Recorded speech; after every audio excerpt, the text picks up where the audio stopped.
This story is titled, I Was Called and Remnant, and When the Golden Child Was Born. My parents sent me to boarding school. And after school, I didn't want to see them. My mother was furious. Hey everyone, it's been a wild ride just thinking about putting all this down, but I figured, why not? Maybe someone out there will get it. So, here's my story. My name's Ryan, 31 male. I grew up in San Francisco, in this ridiculously massive mansion on a hill overlooking the bay. You know the type. Marble everywhere, giant chandeliers in rooms no one even used. Now, I don't think I'm bragging or something, because on the outside, it probably looked like we were living the dream, but inside, it was freaking cold. Not just the house itself, but the people in it. My parents. My dad was this big-shot businessman. I'm talking tailored suits, board meetings, and a voice that could make grown men jump to attention. My mom was all about appearances. She'd throw these fancy parties where she'd act like the perfect hostess while making sure every little detail was just right. But their picture-perfect life had one crack in it. Me. From as far back as I can remember, I knew I wasn't part of their plan. My parents wanted daughters, 2 of them to be exact. That was their ideal family. Instead, they got me, a boy, and it was clear from the start that I didn't fit their vision. They didn't hide it well either. I wasn't the kid they bragged about at their parties. I was the one they tolerated, the one they saw as their mistake. It wasn't just little things either. I remember being 5 and overhearing them fight. My mom was yelling at my dad, saying she didn't sign up for this, and how she was supposed to have daughters, not this. I didn't understand all the words back then, but I knew enough to realize they were talking about me. My dad tried to calm her down, saying it wasn't her fault, and that they could always fix it. I didn't know what fixing it meant until a year later. When I was 6, my mom got pregnant. She was glowing, happier than I'd ever seen her. For months, the house was all about this new baby. My mom hired nutritionists, yoga instructors, and even some lady called a doula to make sure everything was perfect. When Lily was born, it was like the entire world shifted. She was their golden child, their second chance at the life they wanted. Everything became about her. I'll never forget the day they brought her home. My mom cradled Lily like she was holding the most precious thing on earth. My dad looked at her with this pride I'd never seen directed at me. I stood there in the corner, watching, and I knew I wasn't part of this family anymore. A month later, they sent me to boarding school. They told me that this school was an incredible opportunity. They said I'd get the best education, make lifelong friends, and have experiences I'd never forget. But I knew the truth. They didn't want me around. I was 10 years old, and they shipped me across the country like a package they didn't want cluttering up their house. The school was a fancy place, no doubt about it. But it wasn't a welcoming place, not for someone like me. The other kids were from old money families, politicians' kids, CEOs' kids, royalty, even. They didn't care that I came from a rich family. They could sense that my parents didn't care about me, and they used that against me. I became the kid everyone picked on. They called me the leftover or the mistake. In the dining hall, they'd laugh and say stuff like, "Don't sit with Ryan." Even his parents didn't want him. I'd laugh it off like it didn't bother me. I was being bullied, but I tried not to play the victim. But it did bother me. Every time they said it, it felt like they were digging a knife a little deeper. The worst part was how true it felt. My parents barely visited. Once a year maybe, and even then, it was just for show. They'd check my grades, lecture me about being presentable, and then leave. My mom would spend the whole visit talking about Lily. Meanwhile, I was just there. The only person who ever cared was my Uncle Mark. He was my dad's younger brother, and he couldn't have been more different. Mark worked at a factory, managing a team of workers who built engines. He didn't have the money or the prestige my parents had, but he had something they didn't: heart. Mark would visit me on weekends when no one else did. He'd take me to baseball games, get me burgers at this little diner down the road, and just sit with me, talking about life. He didn't lecture or judge, he just listened. For those few hours, I felt like I mattered. Mark was the closest thing I had to a parent. As the years went by, I learned to cope. I stopped expecting my parents to care. Instead, I threw myself into school. I wasn't the smartest kid, but I worked hard, not because I wanted to impress them, but because it gave me something to focus on. I figured if I could just make it through, I'd get out of their orbit and build my own life. By the time I graduated, I was done with them. They had their perfect family with Lily, and I wasn't part of it. So I made a plan. I applied to universities far from home, and when I got into a decent university, I jumped at the chance. My dad wired me money for tuition and expenses, probably relieved to get rid of me for good. I didn't care. I just felt like I was in control of my own future. As I boarded the plane heading to my new university, a part of me couldn't shake the weight of it all. The years of being overlooked, the feeling of never being enough. It stayed with me, no matter how far I went. Still, I told myself this was my chance to start fresh. A new city, a new life, and hopefully, a new me. What I didn't realize back then was how hard it would be to leave the past behind. My parents might not have wanted me, but their shadow was always there, lingering, reminding me of where I came from. And no matter how much distance I put between us, it always found a way back into my life. Moving to another country was like stepping into another world. Everything felt different, and thankfully, I wasn't surrounded by people who knew my family or my past. Nobody here looked at me as Ryan, the leftover, or the mistake. I could just be me, whoever that was. There was no joke. The students were insanely smart, driven, and competitive. It was intimidating at first, but I was determined to prove I belonged. I spent hours in the library, studying until my brain felt like mush. I wasn't the smartest guy in the room, but I made up for it by working harder than anyone else. That's how I met Jake. He was in one of my finance classes, this laid-back guy from Toronto with a quick wit and a knack for making everything seem less intense. He wasn't from old money or anything, but he had big dreams. He wanted to break into the financial world, build something from the ground up, and he wasn't shy about saying it. We started hanging out after class, eating cheap takeout, and sharing big plans. Jake had this knack for spotting opportunities, making me believe I could break free from my family's shadow. Then there was Claire, sharp, ambitious, and no nonsense. From a modest background, she'd fought her way to this university and made it clear she was there to win, not to play by old money rules. The three of us started to sit in the common room late at night, tossing around ideas about what we wanted to do after graduation. Jake wanted to start a brokerage firm, something fresh and innovative. Claire was skeptical at first. She was more cautious, more about stability, but eventually she warmed up to the idea. And me? I wanted it. It felt like the kind of bold move that could finally put my past behind me. By the time we graduated, we had a plan. We rented a tiny office in New York. It wasn't much, just a couple of old desks, secondhand chairs, and 3 laptops we'd barely managed to afford, but it was ours. Starting out was brutal.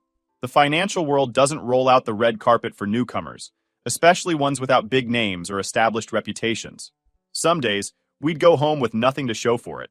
Other days, we'd land a small client and feel like we just won the lottery. The thing about Jake and Claire, though, was that they never let me feel like we were failing. Jake had this way of brushing off rejection, turning every no into fuel to keep going. Claire kept us grounded, making sure we didn't get carried away with the highs or crushed by the lows. We were a team, and for the first time, I felt like I was part of something real. After a year of hustling, the firm started to gain traction. We didn't have the flashy offices or the big-name clients, but we had something a lot of firms didn't: genuine relationships with the people we worked with. Through all this, my past wasn't as far behind me as I'd hoped. My parents still had a way of creeping into my life, no matter how much distance I tried to put between us. It started with the occasional messages, updates about Lily's latest achievements. At first, I ignored the messages, but they kept coming. It wasn't just updates. It was like they were trying to remind me of my place in the family, or lack of one. They didn't care about what I was doing, or the life I was building. To them, I was still the mistake they shipped off to boarding school. One day, I made the mistake of opening one of those messages. My mom had attached a photo from a recent family event. There was Lily, standing between my parents, all smiles in her perfect designer dress. My mom had captioned it, "Our pride and joy." That was it. No mention of me, no sign that I even existed. It stung more than I wanted to admit. I showed the email to Jake and Claire, hoping they'd laugh it off with me, but Claire just shook her head. "They don't deserve you," she said, and for some reason, those words hit harder than any insult my parents ever threw my way. I tried to focus on the firm, but life has a way of reminding you that the past doesn't just disappear. It creeps back in when you least expect it. I was sitting at my desk in our tiny office when a call came. It was from one of Uncle Mark's co-workers at the factory. He told me Mark had collapsed on the job and was taken to the hospital. I froze. Mark was the one constant in my life, the only person who ever treated me like I mattered. I tried to call the hospital immediately, but by the time I got through to someone, it was already too late. Mark was gone. The news hit me hard. Mark had been my rock during some of the worst years of my life. He wasn't flashy or wealthy, but he was kind. He showed up when no one else did, and for a kid who'd been cast aside, that meant everything. I booked the first flight to his place, barely able to process what had happened. The funeral was small, just a handful of his coworkers and neighbors. My parents didn't come, of course. They hadn't spoken to Mark in years, and I'm sure they didn't even notice he was gone. As I stood there at the service, I felt this overwhelming mix of guilt and anger. Guilt that I hadn't visited him more often, that I hadn't called more. Anger at how unfair it all was. How someone like Mark could just disappear, while my parents carried on in their perfect, hollow lives. After the funeral, I met with Mark's lawyer to go over his will. I wasn't expecting much since lived a simple life in a modest apartment. But what I didn't expect was for him to leave everything to me. His savings, his apartment, and a few personal things. Like an old baseball glove we used to play catch with, and a stack of handwritten notes he'd kept from my time at boarding school. It wasn't about the money or the stuff. It was about the gesture. Mark saw me as family. He thought of me as someone worth leaving a legacy to. For someone who grew up feeling like they didn't belong anywhere, that meant more than I could put into words. But of course, my parents found a way to ruin even that. A couple of weeks later, I got a letter from their lawyer. They were contesting the will. They were claiming Mark had been mentally unfit when he wrote the will, and that the assets should go to them as his closest relatives. I couldn't believe it. My parents had barely acknowledged Mark's existence when he was alive. Now they wanted to swoop in and take what little he'd left me? I was furious. This wasn't about the money. Mark's estate wasn't worth much in the grand scheme of things. This was about them trying to control me, to take away the one piece of family I had left. They'd already pushed me out of their lives, treated me like I didn't exist, and now they wanted to strip away the last bit of connection I had to someone who truly cared about me. I didn't waste any time. I hired a lawyer using some of the savings we'd scraped together from the firm. Jake and Claire backed me up without hesitation. "We'll figure it out," Jake said. "You're not fighting this alone." I really appreciated their help. I felt like I finally had people in my corner. People who actually gave a damn about what happened to me. The legal battle was brutal. My parents' lawyers were ruthless. They tried to paint me as some manipulative, ungrateful kid who'd taken advantage of a sick man. They dug up everything they could to discredit me, even going so far as to claim I wasn't emotionally stable enough to manage an inheritance. It was exhausting, both mentally and emotionally. Every time I walked into the courtroom, I felt like I was reliving all the years of rejection and dismissal I'd endured growing up. But I wasn't alone this time. Claire helped me organize documents and go through witness lists late into the night, while Jake used his network to connect us with people who could speak to Mark's character and how close we were. Together, we built a case that showed the truth that Mark loved me like a son, and that his decision to leave me everything was his, and his alone. After months of back and forth in court, the judge finally ruled in my favor. Mark's will was upheld, and my parents' case was dismissed. I just felt empty. Winning didn't bring Mark back. It didn't erase the pain of losing him, or the bitterness of having to fight for something that should have been simple. The worst part was seeing my parents in the courtroom. My mom sat there, stone-faced, not even pretending to care about the truth. For her, this wasn't about Mark or his estate. It was about punishing me for stepping out of line. My dad barely said a word the entire time. He just looked tired, like he was going through the motions because my mom told him to. When the trial ended, my mom walked past me without a word, and my dad paused for a moment, like he wanted to say something, but then he followed her out the door. That was the last time I saw them in person. After the case, I sold Mark's apartment, keeping only a few personal items that reminded me of him. The money went into the firm, giving us a much-needed boost to grow the business. But no amount of work could fill the hole he'd left behind. Mark had been the only real family I'd ever had, and now he was gone. I told myself I could finally leave my parents behind, that winning the case meant I didn't have to think about them anymore. But deep down, I knew it wasn't that simple. My mom didn't take losing well, and I had a feeling she wasn't done with me yet. My mom wasn't the kind of person to let something go, especially when it came to what she saw as her image. Losing the case wasn't just a loss to her, it was a public embarrassment, and she was determined to make me pay for it. For a while, things seemed normal. Well, as normal as my life ever got. The firm was finally hitting its stride. With the money from Uncle Mark's estate, we upgraded our office, hired a few analysts, and started pitching to bigger clients. It felt good, like we were finally being taken seriously. Jake was busy charming every potential investor we met. Claire was keeping the business running smoothly, and I was building relationships with the clients we already had. I was stepping out of my parents' shadow and creating something real. Then, out of nowhere, the SEC came knocking. I was at the office when the email hit my inbox. It was from a compliance officer saying we were under investigation for insider trading. I was totally confused. Insider trading? It didn't make any sense. We'd been meticulous about compliance, going above and beyond to make sure everything was above board. We weren't reckless, and we definitely weren't criminals. At first, I thought it had to be some kind of mistake. Maybe there'd been a mix-up, or someone had filed a false report. But as the investigation unfolded, it became clear this wasn't random. The SEC had received an anonymous tip claiming the firm had traded on confidential information from one of our clients, a tech company we'd been working with for months. The timing was suspicious. Too suspicious. My first thought was, this has my mom written all over it. She wasn't one to get her hands dirty, but she had the connections to make things happen. She'd spent decades building relationships with powerful people, and I had no doubt she'd used those connections to make this investigation happen. It was her way of hitting me where it hurt. My business, my livelihood, my future. The investigation was brutal. The SEC dug into every aspect of the firm's operations, demanding records, emails, and account statements.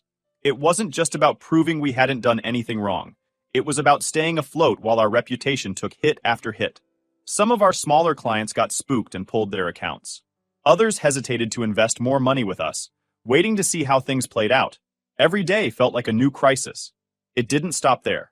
A few weeks into the investigation, my dad's company announced they were launching a boutique brokerage firm. And of course, it wasn't a coincidence. They positioned their new firm as the clean, trustworthy alternative to our firm, offering lower fees and a team of seasoned professionals. It was a calculated move, designed to siphon off our clients and crush us while we were vulnerable. I was furious, but I wasn't surprised. This was my classic mom. She wasn't just trying to win, she was trying to destroy me. It wasn't enough for her to take Uncle Mark's inheritance from me. She wanted to prove that I was nothing without her. Jake and Claire were just as angry as I was. Claire, ever the planner, started working with our legal team to fight the SEC investigation head-on. Jake, on the other hand, had a different idea. "We need to pivot," he said one night, pacing around the office. "If we keep playing by their rules, they'll crush us. We have to find a way to stay ahead." Jake's idea was bold, risky even, but it made sense. So, instead of trying to compete directly with my dad's firm, we'd shift our focus to a niche market they couldn't touch: cryptocurrency and fintech. It was a new frontier in finance, full of volatility and uncertainty, but also huge potential for growth. Traditional firms like my dad's wouldn't touch it because of the regulatory risks, but we didn't have the luxury of playing it safe. At first, Claire wasn't sold. She'd always been the cautious one, the voice of reason in our trio. "Crypto's a gamble," she said. "If it crashes, we'll crash with it." But Jake and I knew we didn't have a choice. If we stuck to traditional investments, my dad's firm would steamroll us. Pivoting to crypto was our only way out. We went all in. We rebranded the firm as a forward-thinking firm, specializing in high-risk, high-reward assets. We started targeting tech entrepreneurs, startup founders, and crypto investors, people who didn't care about traditional rules or reputations. It was a gamble, but it paid off faster than we expected. One of Jake's connections introduced us to a young tech millionaire who'd made his fortune in the crypto market. He was exactly the kind of client we needed: loaded, driven, and itching to work with a firm that got the chaotic world of digital assets without needing a PowerPoint to explain it. Landing him as a client gave us credibility in the crypto space, and soon other investors started coming to us. The shift wasn't exactly smooth sailing. The crypto market was wild, and the rules seemed to change every other day. We had to tread carefully, juggling big ideas with keeping everything legit. But it paid off. Within 6 months, we'd not only bounced back, but leveled up. We weren't just hanging in there. We were crushing it in a space Mercer Financial couldn't even dream of touching. Meanwhile, the SEC investigation dragged on. It was exhausting, knowing we were being scrutinized for something we hadn't done, but we refused to back down. Claire worked tirelessly with our lawyers to prove our innocence, combing through every piece of evidence to show the allegations were baseless. Jake kept the business running, keeping clients reassured and investors confident. Finally, after months of back and forth, the SEC cleared us of all charges. There was no evidence of insider trading because it had never happened. The whole thing had been a setup, just like we suspected. But by the time the investigation ended, We'd already moved on. My mom must have been livid. She threw everything she had at me. Lawsuits, shady sabotage, even dragging my dad's company into her drama. But it still wasn't enough. We didn't just beat her at her own game. We flipped the script and made up our own rules. I thought I finally stepped out of her shadow. But even as I celebrated our victory, I knew this wasn't the end. My mom didn't give up easily, and I had a feeling she wasn't done with me yet. And the scars were still there. Every time I looked at the list of clients we'd lost during the investigation, I felt a mix of anger and regret. My parents had done everything they could to destroy me, and for a while it had worked. They'd thrown doubt on everything I'd built, and some people believed their lies. But the thing about people like my mom is that they don't know when to quit. A few weeks after the SEC cleared us, I started hearing whispers in the industry. My dad's firm was struggling. Their boutique brokerage had flopped, unable to compete with ours in the crypto space. Their attempts to undercut us with lower fees had backfired, leaving them with razor-thin margins. And now they were quietly trying to pivot, mimicking our firm's business model to stay afloat. I should have felt satisfied, even vindicated, but all I felt was exhaustion. My parents weren't just a problem to be solved. They were a force of nature. No matter how many battles I won, they always came back with something new. It was like playing a never-ending game of chess against an opponent who didn't care about the rules. But here's the thing. I wasn't the same person I'd been when this all started. I wasn't the scared kid at that school I got bullied at, trying to laugh off the insults that cut too deep. I wasn't the aimless college student desperate to prove himself. I was someone who had built something real, alongside people who believed in me. And this time, I wasn't going to let my parents drag me back into their toxic world. Our firm continued to grow. We landed a partnership with a major fintech company, bringing in millions in new business. Jake was in talks to open a second office in Los Angeles, while Claire was leading negotiations with a European investment fund that could expand our reach internationally. The success wasn't just about the money. It was about proving to myself that I didn't need the Mercer name to matter. Our crypto millionaire client even helped us get invited to some of the most exclusive tech and finance events. The irony wasn't lost on me. Here I was, walking into spaces my parents would have killed to be a part of, not as their son, but as someone they couldn't take credit for. But even with all the success, my parents weren't done. My mom started sending messages again. At first, they were disguised as olive branches. Family updates, she called them. Pictures of my sister Lily, announcements about my dad's company, invitations to Mercer family events. I ignored them all. Then the tone shifted. Her texts were the classic passive-aggressive, sprinkled with jabs about how I'd torn the family apart, or how my choices had forced them to compete with me. She even tried to guilt-trip me about hurting Lily, because I wouldn't come back home. Typical, manipulative, calculated, and completely missing any hint of self-awareness. I ignored her. There was no point in responding. Then, out of nowhere, my dad called. The man never reached out unless he needed something, so I didn't bother picking up. But he left a voicemail. And yeah, I caved and listened. His voice sounded tired, almost desperate. He wanted me to call back. Against my better judgment, I did. What followed was peak awkwardness. Dad wasn't apologizing or trying to patch things up. He wanted help. His firm was circling the drain. Their boutique brokerage experiment had drained their resources, and their main business was bleeding clients to younger, more innovative firms. He wanted me to come home, merge our firm with their company, and save the family legacy. Seriously? After everything they'd pulled, dragging me to court over Mark's will, sabotaging my company, trashing my name, they expected me to swoop in and save them? I calmly told him no, and hung up before he could argue. A week later, my mom called. Calm? Nope. This wasn't about pretending to make peace. She was furious, firing off accusations about how I was selfish and ungrateful, even throwing in traitor for good measure. She ranted until she was out of steam. Then I just said, "You made this bed, not me," and hung up. That was the last time I heard from either of them. With my parents out of the picture, I turned my focus to the life I was building. My company is thriving. Jake and Claire were like family. And weirdly enough, I found myself grateful for the lessons my parents had taught me, even if they weren't the ones they intended. They showed me exactly who I didn't want to be. Lately, I got a package. It was from Uncle Mark's old apartment, something I must have missed when I cleared it out. Inside was a framed photo of us at a baseball game and a note he'd written years ago. It just said, "Proud of you, kid. That photo's on my desk now." A daily reminder of where I started and how far I've come. Mark believed in me when no one else did, and I like to think he's still rooting for me. My parents? They're still out there, stuck in their bubble of wealth and fake smiles. But they don't have any power over me anymore. I've built something real, something they'll never get and can't take away. Anyway, if you made it this far, thanks for reading. Let me know your thoughts in the comments.